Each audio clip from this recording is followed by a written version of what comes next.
عورتیں زینت کرتی ہیں، میک اپ کرتی ہیں، وہ ساری جگہیں زینت کی ہیں، انہیں اجنبی کے اوپر ظاہر نہیں کر سکتے۔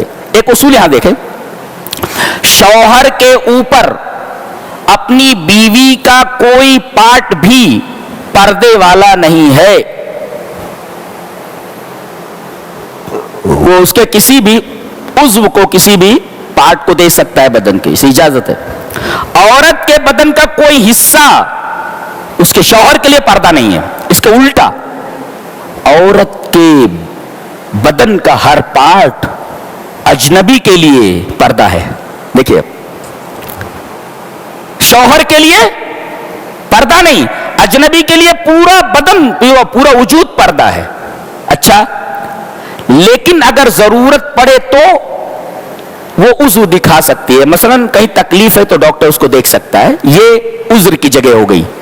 زینت کی جو جگہیں ہیں وہ اجنبی کو نہیں دکھا سکتی، اجنبی کو بھی زینت کی جگہ، ہاں یہ 12 لوگ ہیں کہ زینت کی جگہیں دیکھ سکتے ہیں، مثلا بچی کا بال اس کا باپ دیکھ سکتا ہے، ہاتھ دیکھ سکتا ہے، قدم دیکھ سکتا ہے، یہ دیکھ سکتا ہے جی 12 لوگوں کا تذکرہ ہے، اسنا عشرہ نوع من الناس۔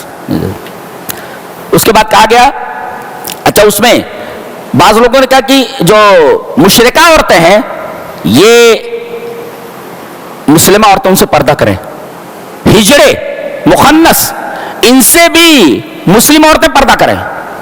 جی، ان کو مدینہ سے نکال دیا گیا تھا ایک دفعہ، اس لیے کہ سیکسی باتیں کر رہے تھے، نبی کو معلوم ہوا کہ یہ سیکسی باتیں کر رہی ہے، لہذا نبی کریم صلی اللہ علیہ وسلم نے ان کو مدینہ سے نکلوا دیا، تو ان سے بھی عورتیں پردہ کریں۔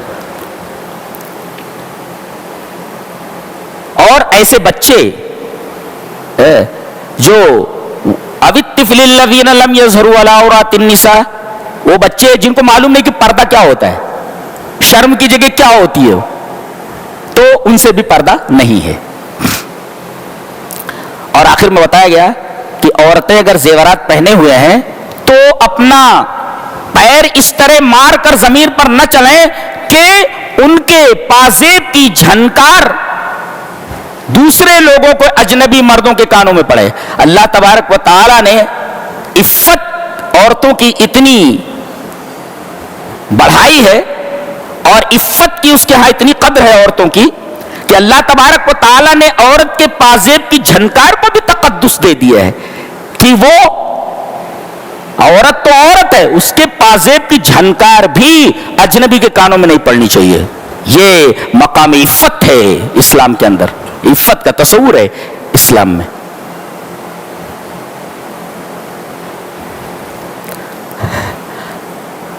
یہ غض بصر یعنی نگاہیں جھکا کر چلنے کے بعد یہ کہا گیا وَتُوبُوا إِلَى اللَّهِ، اللہ سے توبہ کرو۔ یہ کیوں لایا گیا؟ اس لیے کہ بہت احتیاط کے بعد بھی کبھی کبھی آدمی سے ہو نہیں جاتا، ہو جاتا ہے تو معاف ہے، توبہ کی ضرورت نہیں ہے، لیکن کبھی کبھی کر لیتا ہے تو وہ توبوا الی اللہ، توبہ کا دروازہ کھلا ہوا ہے، جلدی سے توبہ کر لے۔ وہ جو اسکین کر رہا تھا نا، سٹی اسکین، اب توبہ کر لے جلدی سے۔ اس لیے غض بصر کے بعد توبوا الی اللہ لایا گیا۔ اور اس کے بعد کہا گیا جتنے بھی بغیر شادی شدہ ہے جلدی سے ان کی شادیاں کرا دو۔ ہو گئی شادی؟ نہیں، کہاں ہے ان کے ابا، کہاں ہے؟ وہ اچھی سی لڑکی ڈھونڈو اس کے لیے۔ جتنے بھی نوجوان ہیں سب ملے مجھ سے جن کی شادیاں نہیں ہوئی ہیں، جی ان کی جتنے آبا ہیں میں بلاتا ہوں ان کو، اچھی اچھی لڑکیاں دیکھ کر کے شادی کر دو ان کی فٹافٹ۔ جی وَأَنكِحُوا الْأَيَامَ مِنكُمْ، جن کی شادیاں نہیں ہوئی ہیں ان کی شادیاں کرا دو، اور جن کی شادیاں ہوئی تھیں مگر کسی وجہ سے ٹوٹ گئی ہیں ان کی بھی شادیاں کرا دو جلدی سے، لڑکی کی بھی لڑکے کی بھی۔ جی کہتے پیسہ نہیں ہے، بولے اِيَكُونُوا فُقَرَاءَ يُغْنِهِمُ اللَّهُ مِنْ فَضْلِهِ، شادی کر لو پیسے خود بخود آ جاتے۔ جی اللہ کہہ رہا غنی بنا دیں گے ہم۔ شادی اللہ تبارک و تعالی نے قرین اللہ الغنى بالزواج، اللہ تعالی نے شادی کے ساتھ مالداری کو جوڑ دیا ہے۔ کوئی سگھڑ لڑکی آ گئی اچھی سی گھر چلانے والی تو آپ پیسہ نہیں بچا پا رہے، پیسے بچنے لگے، بس اچھی لڑکی دیکھ کر کے لائیں۔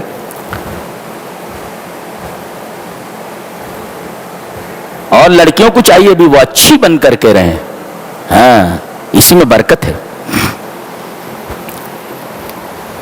اور اس کے بعد آیت نور ہے. یہ آیت نور کیوں لائی گئی؟ آیت نور غض بصر کے بعد ہے. کہا من غض البصر یلبس اللہ نورا یلبس القلب نورا، جو آدمی اپنی نگاہ کو پست کرے گا اللہ اس کے دل کو نور پہنا دے گا.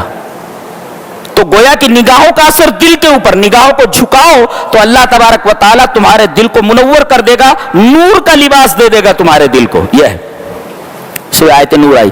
اللہ نور السماوات والارض، اللہ زمین اور آسمانوں کا نور ہے.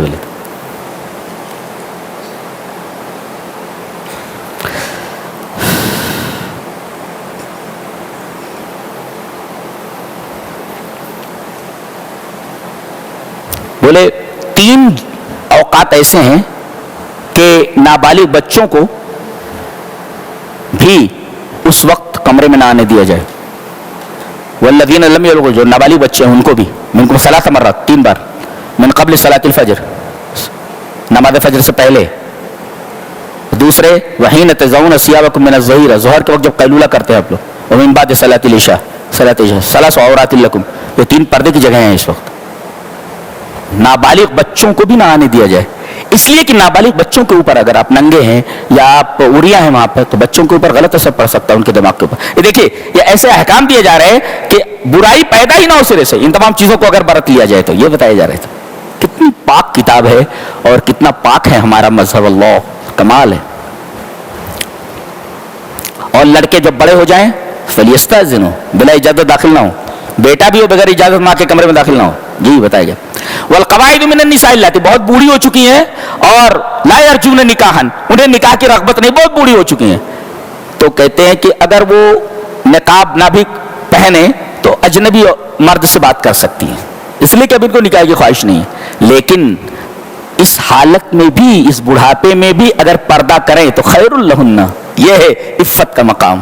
جی عفت کا تصور. تو اب بوڑھیوں سے کہا گیا ہے کہ وہ بھی اگر نہ پردے کے ساتھ آئے تو ان کے لیے بہتر.